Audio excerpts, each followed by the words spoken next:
मौत। ये सबसे बड़ा रहस्य है। जिंदगी अपनी रंगीन दुनिया और खूबसूरती के साथ आखिर में इसी शांत अंत पर आती है। हम पैदा होते हैं, जीते हैं और मरते हैं। यही जीवन का चक्र है। लेकिन आखिरी सांस के बाद क्या होता है? हमारे जीवन के नाटक का पर्दा गिरने के बाद क्या होता है? जब से इंसान को होश आया है, तब से मौत का रहस्य उसे सोचने पर मजबूर करता आया है। हम जानना चाहते हैं कि इसके आगे क्या है, इस अनिश्चितता के पर्दे के पीछे क्या छुपा है। क्या बस अंधेरा है, कुछ भी नहीं, या कुछ और है? हर संस्कृति में, हर समय में धर्म और आध्यात्म ने इसके जवाब देने की कोशिश की है।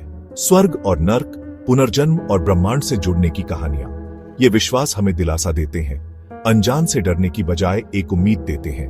विज्ञान भी मौत के रहस्यों को सुलझाने में लगा है। भले ही वो इसके आगे क्या है इसका पक्का सबूत न दे पाए, पर वो चेतना की सीमाओं और असलियत की खोज करता है और हमें इस बड़े बदलाव को समझने के करीब लाता है। मृत्यु को समझने की इच्छा ने मृत्यु के बाद के जीवन के बारे में कई तरह के विश्वासों को जन्म दिया है। हर संस्कृति अपने इतिहास और विचारों के साथ इस रहस्य को अपने तरीके से समझाती है। प्राचीन मिस्र में मौत अंत नहीं, बल्कि एक नए जीवन की शुरुआत थी। विस्तृत रीति रिवाज और मम्मी बनाने की प्रक्रिया मृतक को उनके अंडरवर्ल्ड की यात्रा के लिए तैयार करती थी, जहां मृत्यु के देवता ओसिरिस उनका न्याय करते थे। ईसाई और इस्लाम धर्म कयामत के दिन की बात करते हैं, जहां आत्माओं को उनके कर्मों का फल मिलता है। अच्छे लोगों को स्वर्ग और बुरे लोगों को नर्क मिलता है। आदिवासी संस्कृतियां अक्सर मौत को धरती पर वापसी, प्रकृति में विलीन होने के रूप में देखती है। पूर्वजों का सम्मान किया जाता है और माना जाता है कि उनकी आत्माएं जीवित लोगों का मार्गदर्शन और रक्षा करती हैं। ये अलग अलग मान्यताएं भले ही अलग अलग हों, एक ही बात कहती हैं। वो हमारी निरंतरता की इच्छा, हमारे सांसारिक अस्तित्व से परे अर्थ की तलाश को दर्शाती है। हिंदू धर्म अपनी कहानियों और प्रतीकों के साथ मृत्यु और उसके बाद के जीवन पर एक अनोखा दृष्टिकोण रखता है। यह एक सिद्धांत नहीं, बल्कि कई मान्यताओं का जाल है जो हजारों सालों में विकसित हुआ है। हिंदू धर्म में पुनर्जन्म का विचार मुख्य है। आत्मा की अलग अलग जन्मों की यात्रा। मौत अंत नहीं, बल्कि एक बदलाव है। शरीर का त्याग जब आत्मा अगले जन्म के लिए निकलती है। कर्म यानी हमारे अच्छे बुरे काम अगले जन्म का फैसला करते हैं। अच्छे कर्म अच्छे जन्म देते हैं, बुरे कर्म बुरे। यह तब तक चलता है जब तक आत्मा मोक्ष प्राप्त नहीं कर लेती। जन्म और मृत्यु के चक्र से मुक्ति। हिंदू धर्म ग्रंथ स्वर्ग और नर्क जैसे कई लोकों का वर्णन करते हैं, जहां आत्माएं अगले जन्म से पहले कुछ समय बिता सकती हैं। ये लोक स्थायी नहीं, बल्कि मोक्ष की यात्रा के पड़ाव हैं। कई संस्कृतियों में ऐसी कहानियां हैं जिनमें लोग मृत्यु के बाद भगवान से मिलते हैं। ये कहानियां पीढ़ी दर पीढ़ी चली आ रही हैं, हमें मृत्यु के बाद के जीवन और किसी उच्च शक्ति से मिलने की संभावना की झलक दिखाती है। हिंदू धर्म में महाभारत में धर्मराज युधिष्ठिर की कहानी है, जो एक नेक राजा थे और अपने अच्छे कर्मों के कारण जीवित ही स्वर्ग गए। वहां उनकी परीक्षा इंद्रदेव ने ली। इसी तरह भगवद गीता में अर्जुन और कृष्ण के बीच युद्ध के मैदान में हुई बातचीत का वर्णन है। यह युद्ध जीवन की चुनौतियों और ईश्वरीय मार्गदर्शन के महत्व का प्रतीक है। ये कहानियां पौराणिक होने के बावजूद जीवन, मृत्यु और ईश्वर से जुड़ने की संभावना के बारे में गहराई से बताती है।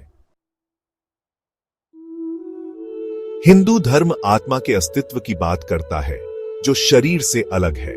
यह आत्मा अमर और अपरिवर्तनशील है। शरीर के मरने से इसे कोई फर्क नहीं पड़ता। मृत्यु के बाद आत्मा एक यात्रा पर निकलती है, भौतिक दुनिया को छोड़कर एक सूक्ष्म दुनिया में प्रवेश करती है। इस यात्रा को अक्सर एक क्रॉसिंग के रूप में वर्णित किया जाता है, जिसमें आत्मा अग्नि की नदियों को पार करती है और कई परीक्षाओं का सामना करती है। जीवन में किए गए कर्म इस यात्रा में मार्गदर्शन करते हैं, आत्मा के अनुभवों को आकार देते हैं और उसके भविष्य के जन्मों को प्रभावित करते हैं। आत्मा का अंतिम लक्ष्य जन्म मृत्यु के चक्र से मुक्ति पाना, ब्रह्म से मिलन करना है। आत्मा की यात्रा की यह अवधारणा मृत्यु को अंत नहीं, बल्कि अस्तित्व की एक अलग अवस्था में संक्रमण के रूप में समझने का एक ढांचा प्रदान करती है। भाग 6 विज्ञान और आत्मा, मृत्यु के बाद के जीवन की संभावनाओं का पता लगाना। जहां धर्म और अध्यात्म मृत्यु के बाद के जीवन पर विश्वास आधारित दृष्टिकोण प्रदान करते हैं, वहीं विज्ञान इस प्रश्न से अलग तरीके से जूझता है। यह अनुभवजन्य साक्ष्य खोजता है, चेतना की प्रकृति और शारीरिक मृत्यु के बाद उसके अस्तित्व की संभावना का पता लगाता है। मृत्यु के निकट के अनुभव या एनडीई बहुत से वैज्ञानिक शोध का विषय रहे हैं। वे लोग जो मृत्यु के करीब पहुंच गए हैं, अक्सर गहरे अनुभवों की रिपोर्ट करते हैं, जैसे शरीर से बाहर होने का एहसास, मृत प्रियजनों से मुलाकात और शांति और एकता की भावना। कुछ वैज्ञानिक एनडीई को आघात के दौरान मस्तिष्क में होने वाले शारीरिक परिवर्तनों से जोड़ते हैं, जबकि अन्य का सुझाव है कि यह हमारी वर्तमान समझ से परे किसी दुनिया की झलक हो सकते हैं। चेतना, क्वांटम यांत्रिकी और वास्तविकता की प्रकृति पर शोध जीवन, मृत्यु और मृत्यु के बाद के जीवन की संभावना के बारे में हमारे ज्ञान की सीमाओं को आगे बढ़ाता रहता है। भाग 7, विश्वास की बात। अनजान को अपनाना। मृत्यु के बाद क्या होता है, यह प्रश्न जीवन के सबसे बड़े रहस्यों में से एक है। जहां धर्म हमें सांत्वना देने वाली कहानियां देते हैं और विज्ञान अपनी खोज जारी रखता है, वहां इसका असली जवाब हमारी समझ से बाहर है। यह विश्वास की बात है, अनजान में एक छलांग। शायद इस रहस्य में ही खूबसूरती है।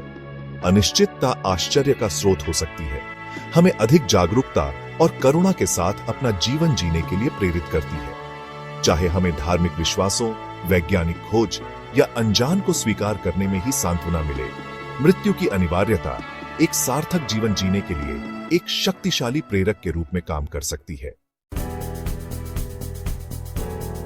भाग 8, जागरूकता के साथ जीना। अनिवार्यता के लिए तैयारी।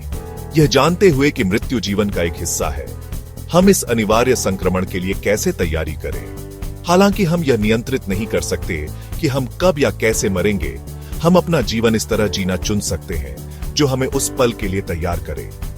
अपनी मृत्यु दर के बारे में जागरूकता व्यक्तिगत विकास के लिए एक शक्तिशाली उपकरण हो सकती है। यह हमें उन चीजों को प्राथमिकता देने में मदद कर सकती है जो वास्तव में मायने रखती हैं, शिकायतों को भूलने और अधिक उद्देश्य के साथ जीने में। वर्तमान क्षण को स्वीकार करके और अपनी आंतरिक भलाई का पोषण करके हम शांति और स्वीकृति की भावना के साथ मृत्यु का सामना कर सकते हैं। भाग 9, शाश्वत प्रश्न। मृत्यु दर में अर्थ खोजना। मृत्यु के बाद क्या होता है, यह प्रश्न जब तक हम हैं, मानवता को सोचने पर मजबूर करता रहेगा। हालांकि निश्चित उत्तर मिलना मुश्किल है, लेकिन यह खोज ही सार्थक है। यह हमें अपने स्वयं के विश्वासों की जांच करने, अस्तित्व की प्रकृति पर विचार करने और अधिक उद्देश्य के साथ अपना जीवन जीने के लिए मजबूर करता है। अंततः शायद सबसे महत्वपूर्ण सवाल यह नहीं है कि हम मरने के बाद क्या होता है, बल्कि यह है कि हम इस गहरे रहस्य का सामना करते हुए अपना जीवन कैसे जीना चुनते हैं। वर्तमान क्षण को स्वीकार करके, करुणा का विकास करके और अपने अनुभवों में अर्थ की तलाश करके हम इस अनमोल जीवन का अधिकतम लाभ उठा सकते हैं।